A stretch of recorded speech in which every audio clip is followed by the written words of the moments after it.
Imagine walking into a hotel where the hallways twist into dead ends, where doors open to brick walls, where staircases lead nowhere, and where the man who built it all greets you with a polite smile and a soft voice.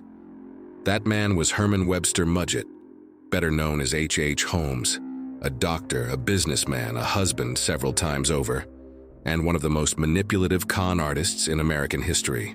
Behind the calm voice and warm handshake was a man crafting scams, frauds, and a maze of deception so elaborate that it still captures imaginations more than a century later. This is the story of how Holmes lied, cheated, and charmed his way into money, power, and infamy, and how it all ended at the gallows. Herman Webster Mudgett was born in 1861 in New Hampshire to a strict, disciplined household. He was highly intelligent but emotionally distant, even as a child. Teachers noticed he never seemed nervous and never seemed guilty. He discovered early just how useful lies could be. As a teenager, he became fascinated with medicine, spending hours studying anatomy textbooks. He impressed adults with his intelligence, but children his own age often kept their distance. The mix of charm, intelligence, and emotional detachment would define the rest of his life. In the early 1880s, Holmes enrolled in medical school at the University of Michigan. He studied hard, but he perfected something else even more intensely: fraud. Holmes had a natural talent for manipulating paperwork, insurance forms, loan documents, identity records. He learned how to forge them all. He insured items he didn't own, took out loans he never intended to repay, and convinced banks that he was the picture of wealth and stability. By the time he graduated, Holmes wasn't just a doctor, he was a full-time swindler. In 1886, he moved to Chicago under a new identity: Dr. H. Holmes. Chicago at the time was booming, crowded, chaotic, and full of opportunity for someone like him.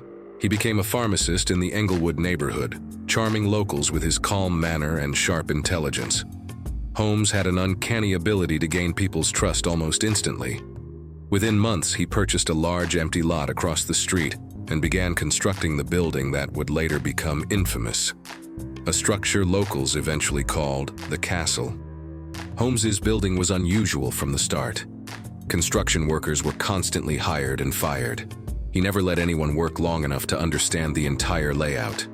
Inside were hallways that led nowhere, rooms without clear purpose, hidden spaces between floors, oddly angled walls, and staircases that ended abruptly. Popular culture often claims Holmes designed it as a torture maze, but historical evidence shows it was something different. A building constructed to confuse creditors, evade contractors, hide debts, and support a wide network of financial scams. Yet behind the financial trickery, Holmes also used the building to isolate people he targeted: employees, tenants, business partners, and romantic interests. He preyed on those who trusted him and those who depended on him. His crimes blended psychological manipulation, financial deception, and exploitation of vulnerable individuals. Then came 1893, the year of the Chicago World's Fair. Millions of people flooded into the city, all looking for cheap rooms and temporary work. Holmes saw a perfect opportunity. He turned parts of his building into lodging for fair visitors and workspaces for his expanding list of business ventures.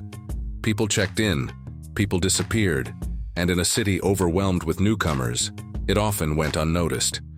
Holmes thrived in the chaos, running multiple scams at once: fake businesses, phony investments, unpaid bills, and constantly shifting stories. He juggled identities effortlessly, always staying one step ahead of suspicion. His downfall began with a man named Benjamin Petezel, a fellow con artist. Holmes convinced him to join a complex insurance scam where Petezel would fake his own death, and Holmes would collect the insurance payout. But instead of following the plan, Holmes betrayed him. He collected the money for himself and told Petezel's family conflicting stories about what had happened. The inconsistencies finally drew the attention of investigators.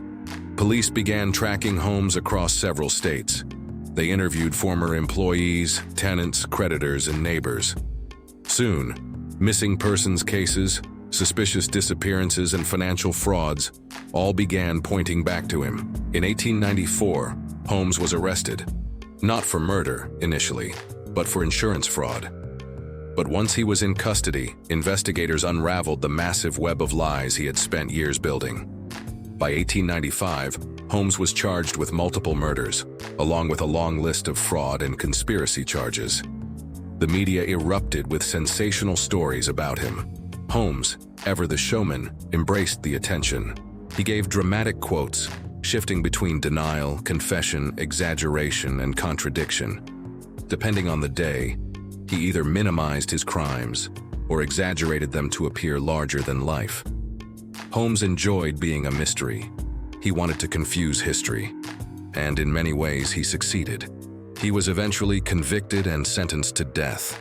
On May 7, 1896, in Moyamensing Prison in Philadelphia, H. Holmes was executed by hanging. Those present noted that he remained calm until the end, showing the same controlled demeanor he had carried all his life. Holmes had spent years crafting illusions, building a life around deception, and manipulating everyone who crossed his path. In the end, the lies ran out, and the truth caught up. Holmes's legacy is complicated. Some stories about him are true. Others were inventions created by newspapers hungry for a villain, or by Holmes himself, delighted to control the narrative. More than 125 years later, historians still debate where the truth ends and the myth begins. So here's the question for you. Was H. Holmes truly a criminal mastermind?